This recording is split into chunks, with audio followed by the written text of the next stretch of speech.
Hello humans, welcome back to Your Thoughts Are Valid and I hope you all are doing great. आज हम पढ़ने वाले हैं experimental method. Last video में हमने पढ़ा था ऑब्जर्वेशन मेथड, सो क्विकली हम ऑब्जर्वेशनल मेथड रिवाइज कर लेते हैं और उसके बाद हम एक्सपेरिमेंटल मेथड पढ़ेंगे। So let's see observation method. तो हमने पढ़ा था कि ये ऑब्जर्वेशन जो होता है वो एक बहुत ही पावरफुल टूल होता है साइकोलॉजिकल रिसर्च में। ये बिहेवियर डिस्क्राइब करने के लिए यूज किया जाता है एंड प्लीज रिमेम्बर कि ये क्वालिटेटिव रिसर्च में यूज किया जाता है ये मेथड डेटा कलेक्ट करने का। और जो साइंटिफिक ऑब्जर्वेशन होती है वो डे टू डे ऑब्जर्वेशन से डिफरेंट होती है।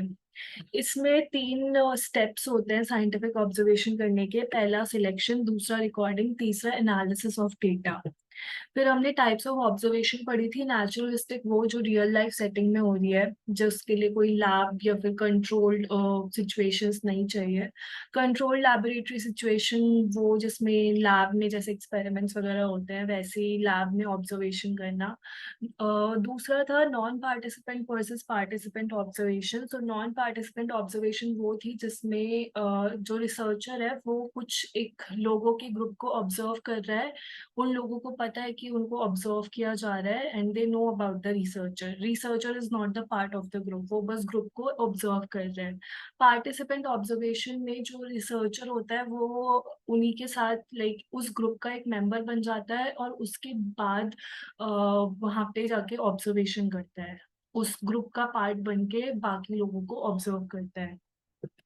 फिर हमने एडवांटेजेस और डिसएडवांटेजेस पढ़ी थी। एडवांटेजेस में हमने पढ़ा था कि ये नेचुरल सेटिंग में होता है तो हमें इंसाइट मिलने के चांसेस रहते हैं और नेचुरल फिनोमेना को अच्छे से समझ सकते हैं हम इस मेथड की वजह से।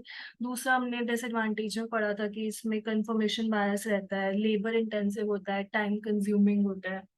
तो ये हमने पढ़ लिया था। अब हम पढ़ेंगे experimental method. So let's see the first point. Experiments जो होते हैं उनको जनरली कंडक्ट किया जाता है कॉज इफेक्ट रिलेशनशिप को एस्टैब्लिश करने के लिए।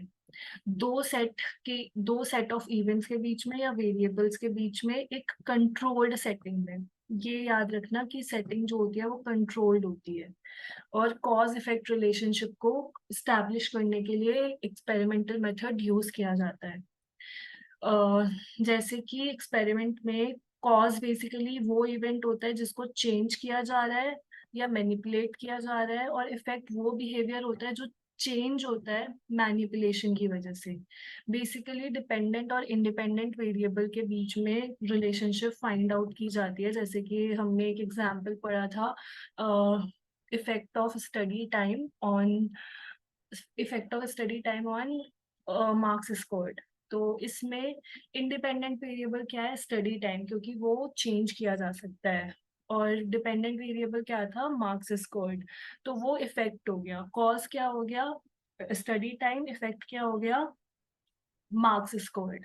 ठीक है, तो इन दोनों के बीच ये जो एग्जाम्पल था ये एक्सपेरिमेंटल मेथड का एग्जाम्पल था। तो अब हम आगे मूव करते हैं। अब हम कंसेप्ट ऑफ वेरिएबल एक बार समझ लेते हैं। ऑल दो हम बहुत डिटेल में पढ़ चुके हैं इसके बारे में, आई गेस पार्ट 3 में। तो अगर आपको याद नहीं है तो आप वहाँ दोबारा से जा सकते हो। ये मैं दोबारा से पढ़ा रही हूँ बट जस्ट बिकॉज ये एनसीईआरटी का पार्ट है। इसमें जो भी लाइंस है वो एनसीईआरटी से डायरेक्ट उठाई गई है एंड रिविजन भी हो जाएगा। बट अगर आपको डिटेल में समझना है तो आप पार्ट 3 देख सकते हो। So let's see the first point. Experimental method में जो रिसर्चर होता है वो कॉजल रिलेशनशिप एस्टैब्लिश करने का उसका एम होता है दो वेरिएबल्स के बीच में। कोई भी स्टिमुलस या इवेंट जो कि वैरी होता है या जिसको भी हम मेजर कर सकते हैं उसको हम वेरिएबल बोलते हैं। ठीक है, कोई भी इवेंट या स्टिमुलस जो वैरी करता है जिसको मेजर किया जा सकता है वो वेरिएबल हो सकता है। ऑब्जेक्ट जो होता है वो खुद से वेरिएबल नहीं होता। और जो इंडिपेंडेंट वेरिएबल होता है वो वेरिएबल होता है जिसको रिसर्चर मैनिपुलेट करता है या ऑल्टर करता है जिससे कि उसको डिपेंडेंट वेरिएबल में चेंज मिले। ये जो वेरिएबल में जो चेंज आता है इस इफेक्ट को ही रिसर्चर पढ़ना चाहता है, ऑब्जर्व करना चाहता है और उसके बाद वो एक हाइपोथेसिस को थ्योरी में कन्वर्ट करना चाहता है, उस हाइपोथेसिस को रिजेक्ट या सपोर्ट करना चाहता है। जो इंडिपेंडेंट वेरिएबल होता है वो बेसिकली ऐसे हो गया कि कोई कुछ लोगों की प्रेजेंस या एब्सेंस ही इंडिपेंडेंट वेरिएबल होती है एक्सपेरिमेंटल मेथड में, कि अगर वो प्रेजेंट है तो उससे डिपेंडेंट वेरिएबल पे क्या चेंज आएगा, या नहीं है प्रेजेंट तो डिपेंडेंट वेरिएबल पे क्या चेंज आएगा।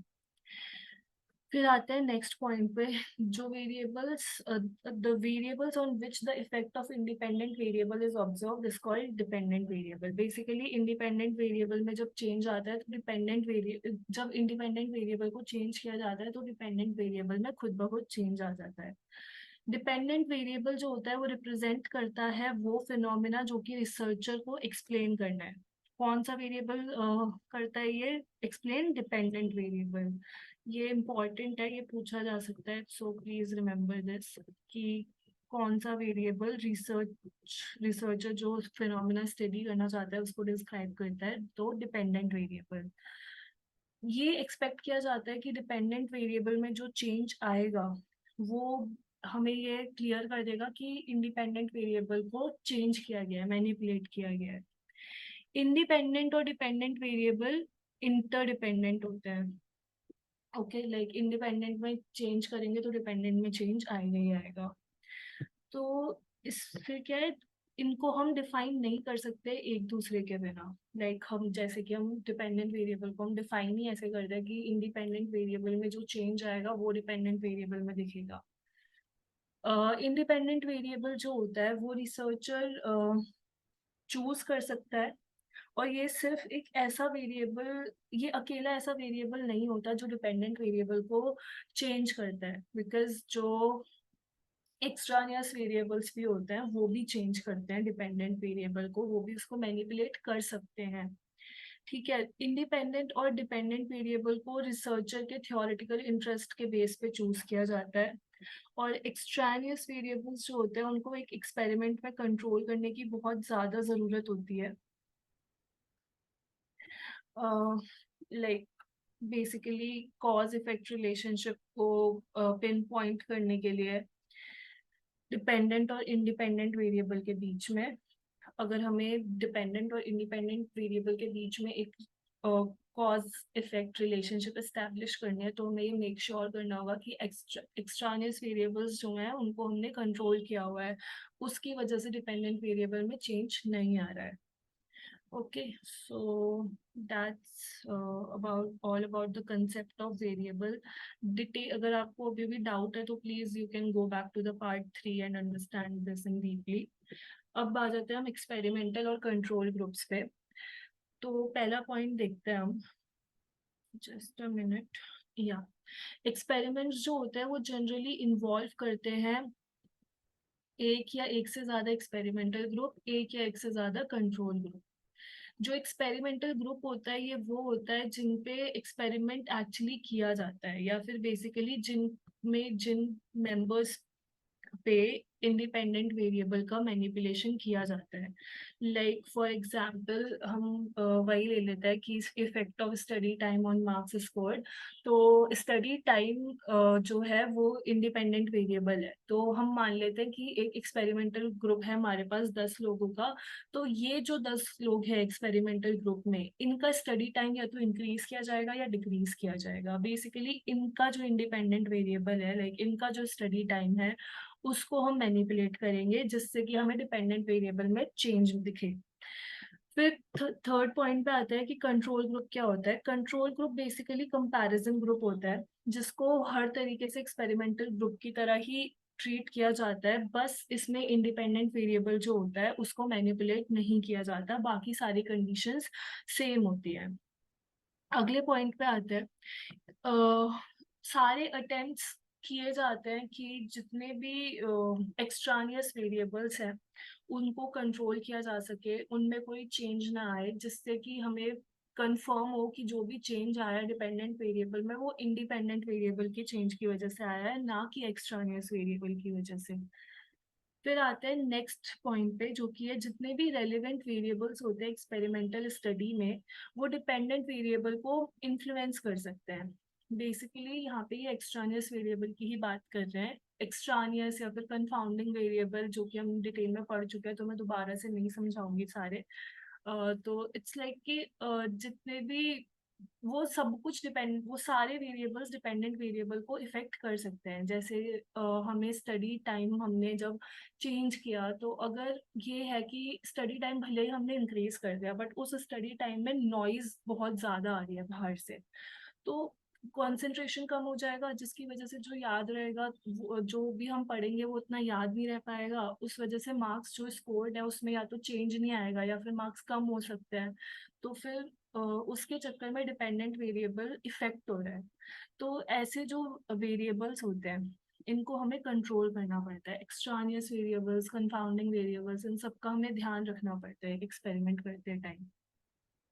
फिर आता है नेक्स्ट पॉइंट पे, जो कि है एक्सपोजर टू मेनी कंडीशंस में रिजल्ट इन एक्सपेरिमेंटल फैटीग और प्रैक्टिस इफेक्ट्स। बेसिकली हम इतनी सारी कंडीशंस एक्सपोज कर रहे हैं, तो लाइक बहुत ज़्यादा टायर्डनेस हो जाती है कि इतना सब कुछ हमें ध्यान रखना है, या फिर प्रैक्टिस इफेक्ट्स हो जाते हैं, लाइक एक ही एक्सपेरिमेंट को बार बार कंडक्ट करना, तो उससे बोर्डम हो जाती है। रिपीटिशन अगर हम चीज़ को करते रहें तो एक तो हम बोर हो जाएंगे, टायर्ड हो जाएंगे, जिसके चक्कर में फिर से जो रिजल्ट आएगा वो मैनिपुलेट हो सकता है। बेसिकली वो सही रिजल्ट नहीं हो सकता, ऐसी चांसेस बढ़ जाती हैं, बिकॉज फिर ये भी उन फैक्टर्स में आ गया जो कि हमारे रिजल्ट को अफेक्ट कर रहे हैं। तो ज़रूरी नहीं है कि इंडिपेंडेंट वेरिएबल के चक्कर में ही वो हो रहा है, हो सकता है वो बहुत सारी कंडीशंस की वजह से हो रहा है, बेसिकली एक्सपेरिमेंटल फैटीग या प्रैक्टिस इफेक्ट की वजह से हो रहा है। फिर आते हैं नेक्स्ट पॉइंट पे, जो कि है जो गोल होता है एक्सपेरिमेंट का, वो ये होता है कि एक्सट्रानियस वेरिएबल्स को मिनिमाइज कर दिया जाए। और इस प्रॉब्लम को हैंडल करने का बेस्ट तरीका होता है कि उनको एक्सपेरिमेंटल सेटिंग से हटा दिया जाए। जैसे कि इस वाले एग्जाम्पल में जो कि हम लेके चल रहे हैं, इसमें हम एक्सपेरिमेंट वाले जो भी लोग, एक्सपेरिमेंटल ग्रुप वाले जितने भी मेंबर्स हैं, उनको हम एक ऐसे रूम में बैठा के स्टडी करवा सकते हैं जहाँ पे नॉइज नहीं आ सकती, जहाँ पे लाइक बेसिकली जो वॉल्स हैं वो नॉइज फ्री हैं। तो ये सब कर सकते हैं, हम एलिमिनेट कर सकते हैं, बट एलिमिनेशन हमेशा पॉसिबल नहीं होता। तो ऐसे में हम क्या करते हैं कि हम सारे एफर्ट्स डालते हैं कि बाकी सारी जो चीज़ें हैं उनको कांस्टेंट रखा जाए। फिर आते हैं नेक्स्ट पॉइंट पे, जो कि है for controlling organismic and background variables matching is also used। Basically variables matching is also use का मतलब ये है कि जो भी कंट्रोल ग्रुप में जो लोग हैं और जो भी एक्सपेरिमेंटल ग्रुप में लोग हैं, उनके लिए सारी कंडीशन सेम रखी जाए। इससे भी हम काफी हद तक कंट्रोल कर सकते हैं कि हमें पता चल जाए कि और कोई चीज तो इफेक्ट नहीं कर रही डिपेंडेंट वेरिएबल को। इस प्रोसीजर में क्या होता है कि जो भी रेलिवेंट वेरिएबल्स होते हैं दोनों ग्रुप में, एक्सपेरिमेंटल और कंट्रोल में, उनको या तो इक्वेट किया जाए या फिर उनको कांस्टेंट रखा जाए। बेसिकली सारे वेरिएबल्स सेम रख के, बाकी जितने भी extra, basically experimental condition same रख के। फिर आ जाते हैं लास्ट पॉइंट पे, जो कि है काउंटर बैलेंसिंग टेक्निक जो होती है, उसको भी यूज किया जाता है सीक्वेंस इफेक्ट को मिनिमाइज करने के लिए। तो पहले समझते हैं कि सीक्वेंस इफेक्ट क्या होता है। Okay, so basically, when the order of experimental treatments interact with each other in some way, like basically sequence effect ये होता है कि अगर कुछ पार्टिसिपेंट्स हैं, उन उन्होंने पहले एक ट्रीटमेंट ले रखा है, पर अब वो ट्रीटमेंट चेंज करना चाह रहे हैं क्योंकि वो उतना इफेक्टिव नहीं है। तो वो जो नया ट्रीटमेंट लेंगे, वो क्या होगा कि जो पुराना ट्रीटमेंट उन्होंने लिया है उसके चक्कर में उनका नया ट्रीटमेंट इफेक्ट होगा। तो इसको हम सीक्वेंस इफेक्ट बोलते हैं। और काउंटर बैलेंसिंग क्या होती है? Basically it's like arranging a series of experimental conditions और treatments in such a way as to minimize influence of extraneous factors such as practice और फैटीग। बेसिकली अरेंज करना experimental conditions को एक ऐसी series में, या फिर एक्सपेरिमेंटल ट्रीटमेंट्स को एक ऐसी सीरीज में कि जो भी एक्सट्रानियस वेरिएबल है वो मिनिमाइज हो जाए, जैसे कि फैटीग हो गया या फिर जो भी एक्सट्रानियस वेरिएबल है। तो इसके लिए क्या किया जा सकता है कि पहले एक ग्रुप में जो एक्सपेरिमेंट है उसको कंडक्ट किया गया एक सीक्वेंस में जो कि है ABC। फिर हमने सेम एक्सपेरिमेंट कंडक्ट किया दूसरे ऑर्डर में CBA। तो ये टेक्निक यूज की जा सकती है सीक्वेंस इफेक्ट को मिनिमाइज करने के लिए, ठीक है। So I hope this is clear now. अब हम आगे बढ़ते हैं इसी में, स्ट्रेंथ और लिमिटेशन समझ लेते हैं। तो स्ट्रेंथ क्या होती है एक वेल डिफाइंड एक्सपेरिमेंट की, कि ये हमें प्रोवाइड करता है कॉज इफेक्ट रिलेशनशिप दो या दो से ज्यादा वेरिएबल्स के बीच में। एक्सपेरिमेंट्स को एक बहुत ही कंट्रोल्ड लेबोरेटरी सिचुएशन में कंडक्ट किया जाता है। इस तरीके से सिर्फ सिर्फ वो सिचुएशन को हम स्टिमुलेट कर सकते हैं जो कि आउटसाइड वर्ल्ड में एग्जिस्ट करती हैं, और इसलिए इसको क्रिटिसाइज भी किया जाता है इस एक्सपेरिमेंट को, क्योंकि ये सिर्फ आउटसाइड वर्ल्ड की जो सिचुएशंस है उसको स्टिमुलेट कर सकता है। जो एक्सपेरिमेंट्स हैं वो प्रोड्यूस करते हैं रिजल्ट्स, बट लेकिन उनको हम ज़्यादा जनरलाइज नहीं कर सकते, जनरलाइजेबिलिटी कम होती है, रियल सिचुएशंस में उनको अप्लाई नहीं किया जाता, क्योंकि इतने सारे तो एक्सपेरिमेंटल कंट्रोल्स वगैरह होते हैं, रियल लाइफ में वो एक्सपेरिमेंटल कंट्रोल नहीं होते। तो इसलिए इनकी एक्सटर्नल वैलिडिटी कम होती है। जो लिमिटेशन होती है लेबोरेटरी एक्सपेरिमेंट की वो ये होती है कि अ, हर बार जरूरी नहीं है कि कोई एक प्रॉब्लम है या कोई एक फिनोमेना है उसको हम एक्सपेरिमेंटली समझ सके, पढ़ सके। और लास्ट ये है कि it is difficult to know all it is difficult to know and control all the relevant variables। तो basically it's not practically possible कि जितने भी extraneous variables हैं या confounding variables हैं उनको हम कंट्रोल कर सकें। तो ये भी इसकी एक लिमिटेशन हो गई। So that's it for today's video. आज के वीडियो में हमने एक्सपेरिमेंटल मेथड समझा। नेक्स्ट वीडियो में हम सर्वे पढ़ेंगे शायद, I am not yet sure, but I hope this experimental thing is clear, experimental method is clear, observation method is clear. अगर आपको कोई भी डाउट है please ask in the comment section, and I will see you all in the next video. Thank you so much.